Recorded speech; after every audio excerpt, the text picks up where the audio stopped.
അള്ളാഹുവിന്റെ അതിമഹത്തായ അനുഗ്രഹം കൊണ്ട് നമ്മുടെ സഫർ മാസത്തിന്റെ അവസാനത്തിൽ റബീഉൽ അവ്വലിനോട് ചേർന്ന ആഴ്ചയിലാണുള്ളത്. ഒരുപക്ഷെ അടുത്ത വെള്ളിയാഴ്ച റബീഉൽ അവ്വലിന് തുടക്കമായിരിക്കാം.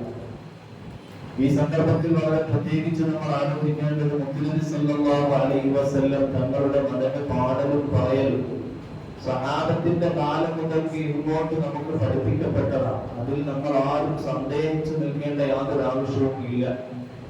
ബഹുമാനപ്പെട്ട സഹീഹുൽ ബുഖാരി ഇമാമിൽ നിന്ന് ഹദീസ് ഉദ്ധരിക്കുന്നുണ്ട്.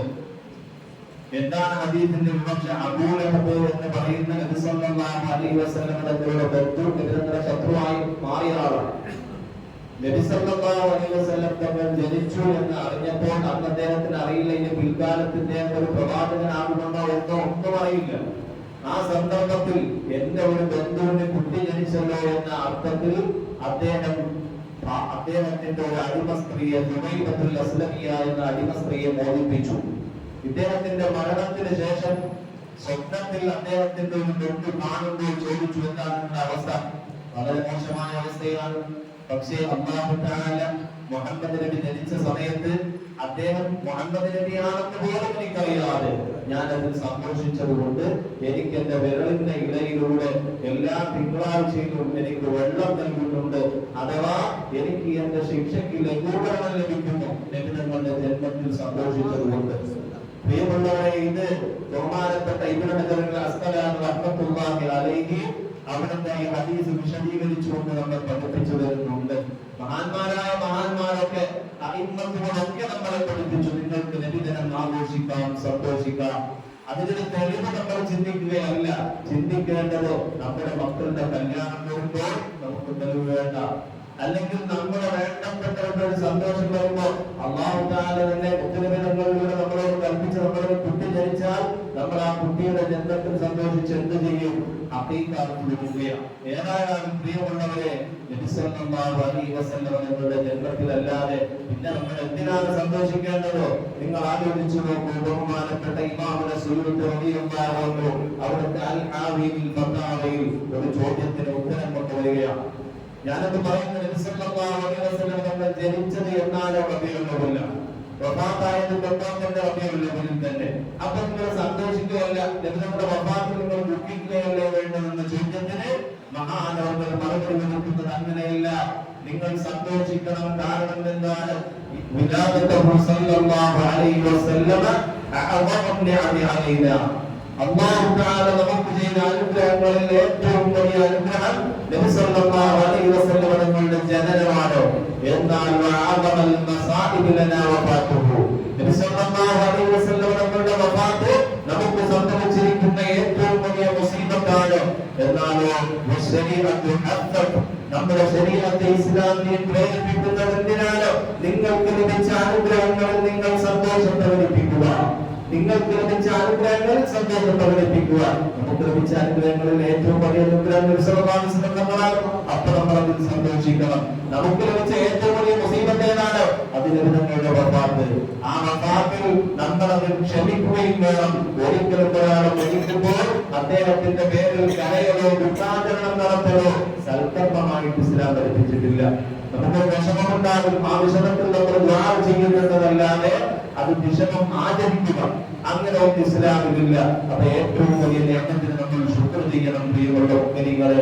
എന്നാലാണ് നമ്മുടെ ഈമാൻ പൂർണ്ണമാവുക, എന്നാലാണ് നമുക്ക് നബി സല്ലല്ലാഹു അലൈഹി വസല്ലം തങ്ങളോട് ബന്ധമുണ്ടാവുക. നബി തങ്ങളുടെ മധുരങ്ങൾ പാടി അവിടത്തെ മൗലികാഘോഷത്തിൽ നമ്മൾ ഓരോരുത്തരും അണിനിരക്കണം. അപ്പൊ നമുക്ക് രക്ഷപ്പെടാം. എന്തൊക്കെയാണ് നമ്മൾ ചെയ്യുന്നത്? ഒരു മൗലികാഘോഷം എന്ന് പറഞ്ഞാൽ കല്ലുടിച്ചുകൊണ്ടാണ് മൗലികാഘോഷം. തിന്മകൾ ചെയ്തുകൊണ്ടാണോ? അല്ല, നന്മകൾ മാത്രം ചെയ്തുകൊണ്ട് മുഅ്മിനീങ്ങളുടെ മാസക്കാലം നന്മകളിൽ സജീവമാവുകയാണ്. അതിനെ മുടക്കുന്ന ചില മുടക്കികളായ മനുഷ്യന്മാരുണ്ട്.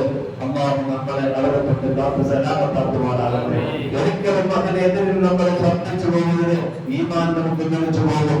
അയിമ്മത്ത് മുഴുവൻ മുത്തനബിയുടെ ഹദീസ് പഠിച്ചവർ, ഖുർആനിന്റെ വിവക്ഷ എന്താണെന്ന് നേരെ മനസ്സിലാക്കിയവർ അവരാണ് നമ്മളെ പഠിപ്പിച്ചത്. നിങ്ങൾ മൗലിക വലിച്ചോടുകൊണ്ട് വലിയ നേട്ടമുണ്ടെന്ന് മുക്തിനികളെ ഞാൻ നിർത്തുകയാണ്.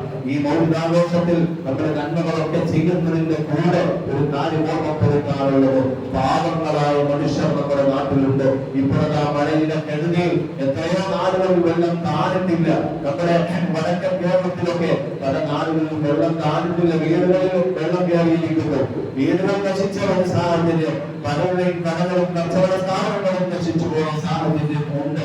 നമ്മളെല്ലാവരും കുടുങ്ങിയിട്ടില്ലെങ്കിലും നമ്മുടെ മദ്രസയിലൊക്കെ വ്യാഴാഴ്ചക്കാലം മദ്രസയിൽ ക്ലാസ് ഉണ്ടായിട്ടില്ല. അതിന്റെ പ്രയാസം കൊണ്ടാണ്. ആ പ്രയാസം നമ്മൾ അനുഭവിക്കുകയാണ്. അപ്പൊ അത് പ്രയാസം അനുഭവിക്കുന്നവർക്ക് നമുക്ക് ചെയ്യാൻ കഴിയുന്ന സഹായങ്ങൾ പറ്റുന്നത് ഊർവരെ അയച്ചു കൊടുക്കുന്ന അങ്ങനെയുള്ള സാഹചര്യങ്ങളുണ്ടല്ലോ. അങ്ങനെ ചെയ്യാൻ പറ്റുന്ന ചെറിയ സഹായം പറ്റുന്നത് നമ്മൾ ചെയ്യണം. ഏറ്റവും വലിയ അവർക്ക് ചെയ്യുക എന്നത് വലിയൊരു സഹായം തന്നെയാണ്. അങ്ങനെ നമ്മൾ അവരോട് ചേർന്നുകൊണ്ടിരിക്കണം.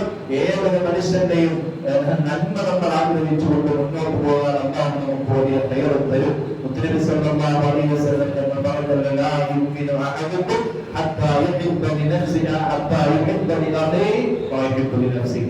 നിന്റെ ശരീരത്തിന് നീ ഇഷ്ടപ്പെടുന്നത്, നിന്റെ സഹോദരനെ ഇഷ്ടപ്പെടുമ്പോഴാണ് നീ യഥാർത്ഥ വിശ്വാസിയാവുക.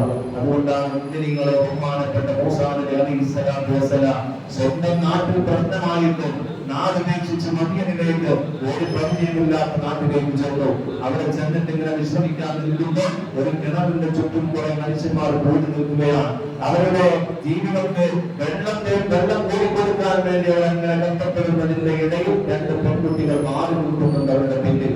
അവരിങ്ങോട്ട് ഇടിപിടി കൂടാനോ വെള്ളം കോരാനോ വരുന്നില്ല.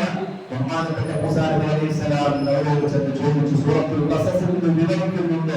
ചെന്നിട്ട് ചോദിച്ചു, എന്താണ് നിങ്ങളുടെ വാർത്ത? അപ്പൊ പറഞ്ഞു, നമ്മളിങ്ങനെ നമ്മുടെ ജീവിതം വെള്ളം കൊടുക്കാൻ വേണ്ടി തന്നെ വന്നതാണ്. പക്ഷേ ഈ ആണുങ്ങളൊക്കെ ഇടകളിൽ നിൽക്കുന്നതിനിടയിൽ നമ്മൾ പോകില്ല. അവരൊക്കെ മടങ്ങിപ്പോയതിനു ശേഷം നമ്മൾ പോയി ബന്ധപ്പെടുക്കും. മൂസാ നബി അലൈഹിസ്സലാം അവരെ സഹായിച്ചു. മഹാനവങ്ങൾ അവരെ ചെന്നവർക്ക് വെള്ളം കോരി വേണ്ട എല്ലാ സഹായങ്ങളും ചെയ്തു. പ്രത്യുപകാരം ആഗ്രഹിച്ചില്ല, ചെയ്തു. അവരെ പറഞ്ഞയച്ചു. പ്രിയമുള്ള മുഅ്മിനീങ്ങളെ, എന്നിട്ട് മൂസാ നബി അലൈഹിസ്സലാം ഒരു കടലിൽ പോയി കടൽ കൊണ്ടുകൊണ്ടിരിക്കുമ്പോൾ ഈ സഹായത്തിന്റെ ബറക്കത്താണ് ഞാൻ പറയുന്നത്. മറ്റൊരാളെ സഹായിക്കുമ്പോൾ അല്ലാഹു ദുനിയാവിൽ തന്നെ വലിയ മഹത്വം നമുക്ക് ചിലപ്പോൾ തന്നേക്കാം. ബഹുമാനപ്പെട്ട മൂസാ നബി അലൈഹിസ്സലാം അവിടെ ഇരിക്കുമ്പോൾ ഈ രണ്ട് മക്കൾ പോയി അവരുടെ പിതാവായ പ്രായമുള്ള മനുഷ്യൻ ആരാണ്? ബഹുമാനപ്പെട്ട ശുഐബ് നബി അലൈഹിസ്സലാം. അവരുടെ കാര്യങ്ങളൊക്കെ വിവരിച്ചു പറഞ്ഞു. ആ ചെറുപ്പക്കാരനെ വിളിച്ചുകൊണ്ട് വരാൻ പറഞ്ഞു. പോയി വിളിച്ചുകൊണ്ട് വന്നു. മൂസാ നബി അലൈഹിസ്സലാം പറഞ്ഞു, ആ പെൺകുട്ടിയോട് നിങ്ങൾ പിന്നിലൂടെ നടക്കും, ഞാൻ മുന്നിൽ നടക്കാം, കാരണം കാറ്റടിക്കുമ്പോഴുള്ള അവർക്ക് ഞാൻ കണ്ടുപോകണ്ടല്ലോ എന്ന് പറഞ്ഞ് മൂസാ നബി അലൈഹിസ്സലാം മുന്നിൽ നടന്നു. ആ ഉപ്പയുടെ ശുഐബ് നബിയുടെ അരികിലെത്തി. പ്രിയമുള്ള മുഅ്മിനീങ്ങളെ, മഹാനവർക്ക് ഭക്ഷണം കൊടുത്തു, വേണ്ടതൊക്കെയും ചെയ്തു കൊടുത്തിട്ട് സ്വന്തം മകനെ വിവാഹം കഴിച്ചു കൊടുക്കുകയാണ്. സ്വന്തം മകനെ വിവാഹം കഴിപ്പിച്ചു കൊടുക്കുകയാണ് നമ്മൾ ആലോചിക്കേണ്ടത്. ചെറിയൊരു സഹായത്തിന്റെ ബറക്കത്താണത്. അപ്പൊ നമ്മൾ ചെയ്യുന്ന ഒരു സഹായവും ചെറുതല്ല, അതിന്റെ പിന്നിൽ വലിയ ബറക്കാത്തും ദുനിയാവിലും ആഖിറത്തിലും പടച്ചവൻ നമുക്ക് നൽകും.